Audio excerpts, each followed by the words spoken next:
पिछले कुछ महीनों से तुमने एनाबेल डॉल के बारे में जरूर सुना होगा। इस डॉल का सिर्फ एक ही रूल है, Don't ever touch anything, and if you do, let me know.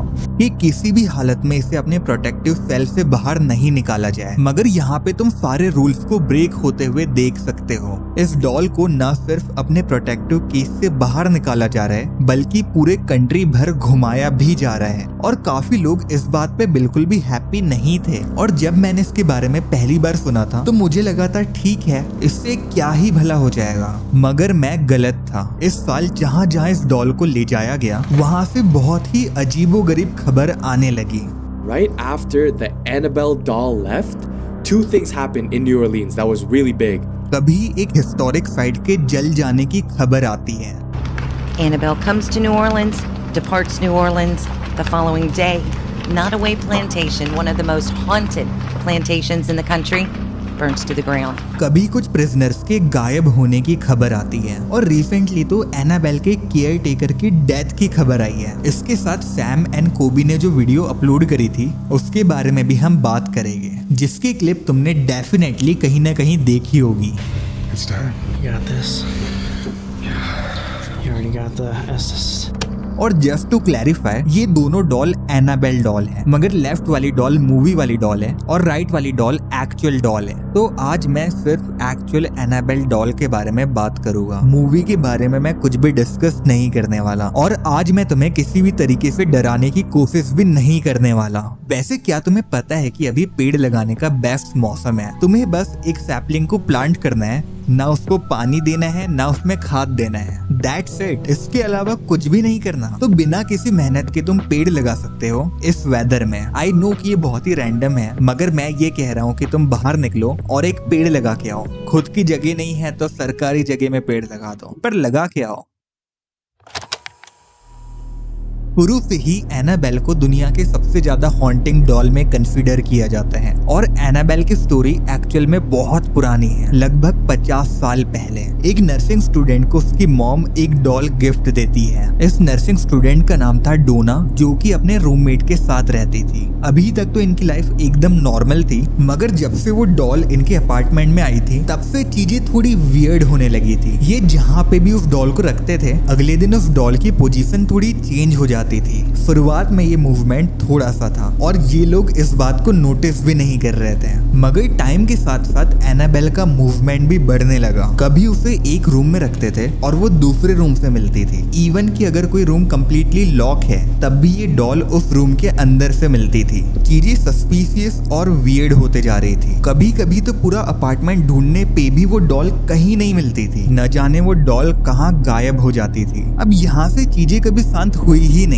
इन्हें अपने अपार्टमेंट में कुछ अजीबोगरीब चीजें भी मिलने लगी, जैसे कि कुछ हैंड रिटन नोट्स।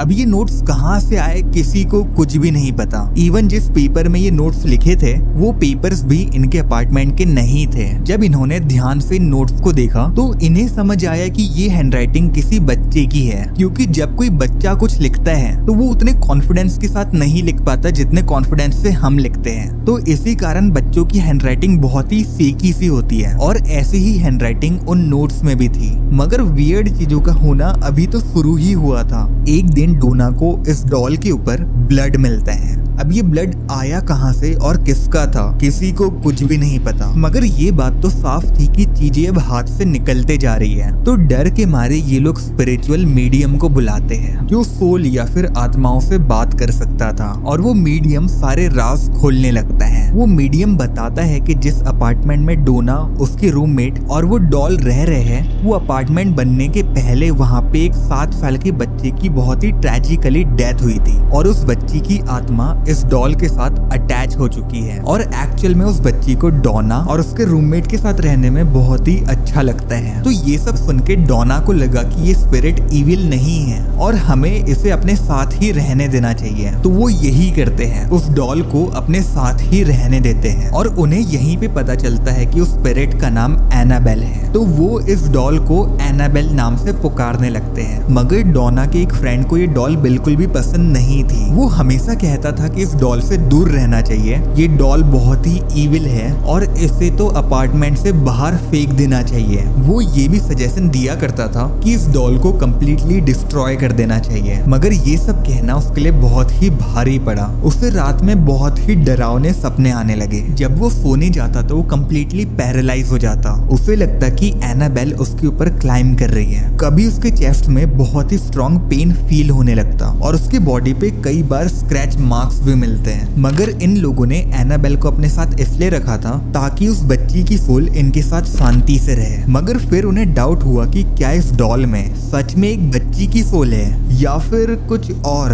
तो इसी कारण डोना एक चर्च को कांटेक्ट करती है और वो चर्च एड एंड लॉरेन को रिकमेंड करते हैं। मैं इनके बारे में ज्यादा बात नहीं करूंगा क्योंकि फिर वीडियो का टॉपिक ही बदल जाएगा। अभी के लिए सिर्फ इतना जानना जरूरी है कि ये बहुत ही फेमस पैरानॉर्मल इन्वेस्टिगेटर है जो कि इतने सारे केसेस में इन्वॉल्व रह चुके हैं जो तुम स्क्रीन पे देख रहे होगे। इसके साथ इतनी सारी मूवीज के लिए इंस्पिरेशन भी बने हैं। एक वीडियो में तो मुश्किल है मेरे लिए इनके बारे में कवर करना, मगर मैं 2-4 वीडियोस बनाने का ट्राई करूंगा। तो जब ये अपनी इन्वेस्टिगेशन इस डॉल पे शुरू करते हैं तो इन्हें कुछ बात पता चलती है।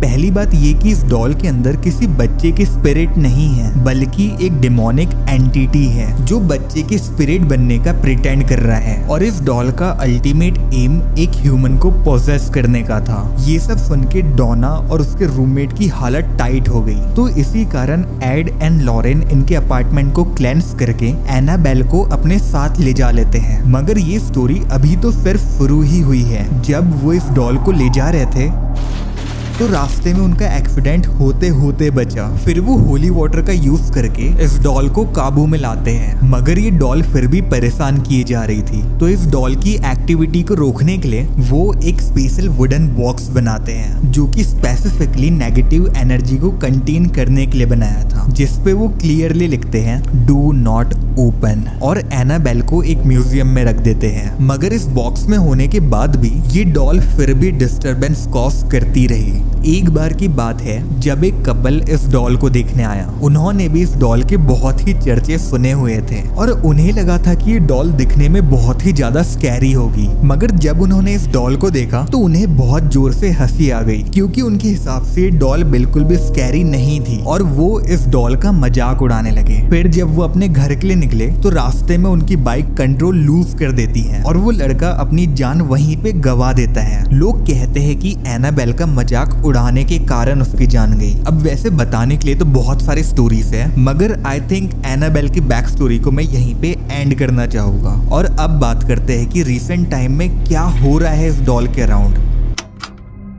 तुम्हें याद होगा कि जिस बॉक्स में एनाबेल को रखा जाता है उसके ऊपर क्लियरली लिखा है do not open. I mean quick.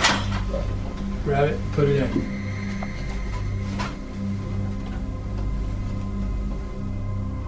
मगर यहाँ तो कुछ और ही हो रहा है। 2025 प्रोबेबली रिसेंट टाइम का एक ऐसा ईयर था जिस साल इस डॉल की एक्टिविटी सबसे ज्यादा देखी गई और इसी साल एक पैरानॉर्मल एग्जीबिशन टूर भी किया गया जिसमें बहुत सारी पैरानॉर्मल चीजों को अमेरिका के अलग अलग जगह पे ले जाया जा रहा है। और इस टूर का मेन हाईलाइट एनाबेल डॉल है। पहले तो लोग बिलीव ही नहीं कर रहे थे कि एक्चुअल एनाबेल डॉल को टूर पे ऐसे ही जाने देंगे, मगर जब ये बात कंफर्म होती है कि ये इंडीड एक्चुअल एनाबेल डॉल है तो काफी लोग डरने लगे। मगर फिर भी टिकट सोल्ड आउट होते रही और ये टूर चलता रहा। जब इस डॉल को लुइसियाना में लाके वहाँ पे डिस्प्ले पे लगाया जाता है तो अगले ही दिन नॉटवे प्लांटेशन जल के खाक हो जाता है। So they took her to New Orleans, and why does a plantation house from 1859 burn down after? वैसे ये कोई नॉर्मल बिल्डिंग नहीं थी, ये बहुत ही हिस्टोरिक बिल्डिंग थी। लोग कहने लगे कि एनाबेल के कारण ये प्लांटेशन जल के तबाह हो चुका है। तुम खुद देखो कि डैमेज कितना ज्यादा हुआ है। मगर अथॉरिटीज ने कहा कि ये फायर इलेक्ट्रिकल फॉल्ट के कारण हुई थी। अब जिस सिटी में एनाबेल को डिस्प्ले पे रखा था वहाँ से कुछ दिनों बाद एक अजीबोगरीब खबर आती है। 10 लोग यहाँ के लोकल जेल से एस्केप कर जाते हैं जिसकी वीडियो भी तुम्हें दिख रही होगी। वंस अगेन ऑनलाइन थ्योरीज बनने लगती है कि क्योंकि एनाबेल इस एरिया में थी इसी कारण ये प्रिजन ब्रेक हुआ। फिर कहीं से खबर आती है कि इस टूर पे एनाबेल मिसिंग हो चुकी है, कंप्लीटली गायब, पता नहीं वो कहाँ चली गई है। मगर ये सिर्फ एक र्यूमर थी और एनाबेल कभी मिसिंग हुई ही नहीं थी, क्योंकि ये कोई नॉर्मल डॉल नहीं है। ये डॉल बहुत ही वैल्यूएबल है और इतने वैल्यूएबल आइटम को कोई ऐसे ही घुमा थोड़ी देगा। और ऐसा नहीं था कि एनाबेल के मिसिंग होने की ये पहली बार खबर उड़ी है। 2020 में भी ऐसी ही कुछ र्यूमर उड़ी थी, मगर दोनों बार ये फेक न्यूज थी। अब अगली जो खबर आती है वो तो बहुत ही ज्यादा हार्ट ब्रेकिंग है, मगर उससे पहले मैं तुम्हें सैम एंड कोबी की वीडियो दिखाना चाहूंगा। इस वीडियो में ये लोग एनाबेल डॉल से मिलने जाते हैं और ये वीडियो बहुत ही ज्यादा वायरल हुई थी। और इस वीडियो के 1 घंटे 5 मिनट पे आते हैं Dan Rivera. My name is Dan Rivera. I'm the senior lead investigator for NESPR, founded by Ed and Lorraine Warren. What's in here? वो यहाँ के सीनियर लीड इन्वेस्टिगेटर हैं। वो बताते हैं कि जब भी वो इस डॉल को हैंडल करते हैं उनका एक्सीडेंट हो जाता है। I didn't have a good experience with Annabelle when I moved to Annabelle originally. I've gotten into a car accident because of this doll. Not just one, it was quite a few. और Annabelle को handle करने के बाद ये accident सिर्फ 1-2 बार नहीं हुआ है, बल्कि ऐसा कई बार हुआ है और होता रहा है। Every time I moved this doll, it was always an accident. तो बेसिकली उन्होंने जब भी एनाबेल को मूव किया उसके बाद कुछ ना कुछ बुरा जरूर हुआ है। तो ये सब उन्होंने सैम एंड कोबी की वीडियो में कहा था। अब अगर हम प्रेजेंट पे आए तो ही इज नो मोर। ये जो पूरा टूर था एनाबेल को घुमाने वाला, उसके दौरान उनकी डेथ हो गई। अभी तक ये तो क्लियर नहीं है कि ये हुआ कैसे, क्योंकि उनकी एज भी ज्यादा नहीं थी। इवन तुम सैम एंड कोबी के वीडियो में देखो जो कि सिर्फ 6-7 महीने पुरानी है और इसमें डैन एकदम हेल्दी दिख रहे हैं। तो इतनी सडन डेथ डेफिनेटली सस्पिशियस तो लगती ही है। और तुम्हें आज के टाइम पे बहुत सारी पोस्ट मिल जाएगी जहाँ पे लोग इस डेथ के पीछे एनाबेल का हाथ बता रहे हैं, मगर अथॉरिटीज के हिसाब से यहाँ पे कोई भी फाउल प्ले नहीं है। मगर क्योंकि अभी तक ऑटोप्सी रिपोर्ट नहीं आई है तो हमें एग्जैक्ट कारण नहीं पता है कि ये सब कैसे हुआ, मगर उनके हिसाब से मोस्ट प्रोबेबली ये डेथ नेचुरल कॉजेस के कारण हुई है। तो तुम्हें क्या लगता है, क्या सच में इस डॉल पे किसी तरीके का कर्स है, या फिर इसके अंदर कोई नेगेटिव एनर्जी है, या फिर हर बार ये डॉल ऐसे सर्कमस्टेंसेस में फंस जा रही है जहाँ पे ऐसा लगे कि ये डॉल हॉन्टिंग है?